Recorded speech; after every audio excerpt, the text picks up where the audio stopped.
Schumann here. You know, there's no reward except for the thrill of jumping out of an airplane without a parachute. Well, the same is true when it comes to investing. There's some risks, in fact, there's very many risks for which there is no reward.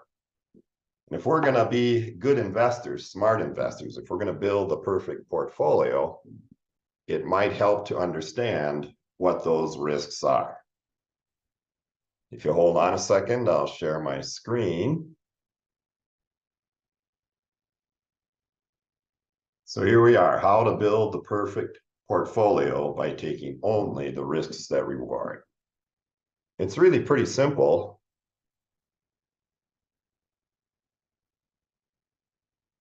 There's two types of risks. Here you can see a picture of a graph or a table from Sharpe's MAP or capital asset pricing model.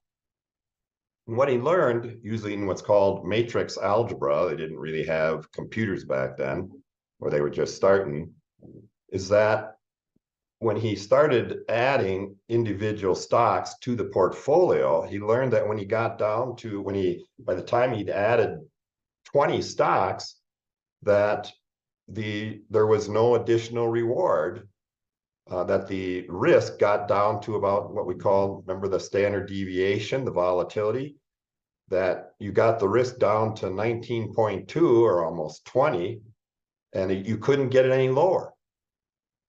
And what he realized was that when you diversified by putting together at least 20 stocks from different industries and portfolios, you got rid of what we call all the idiosyncratic risks, the risks that are jumping out of a plane without a parachute, the risk from an individual business going under, or the risk from innovation and a whole industry disappearing. And the only risks that rewarded were the risks that came from being in the stock market.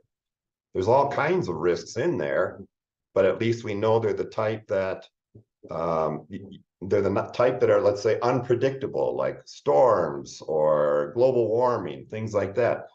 They're risks that are unpredictable, and you can't diversify away from them. And so economists will often talk about uncompensated risks and the risks that reward. It's the death of stock picking and the birth of index funds. Again, I want to acknowledge William F. Sharpe for the quantum map of the universe of all portfolios and the capital asset pricing model. And just to give you a little peek into what's coming, it's called the single factor model, because the next presentation is going to take a look at the work of Gene Fama and how, digging deeper into the market risks, he discovered there are different dimensions of risk that do reward. So here we are. You can see next week to capture real returns.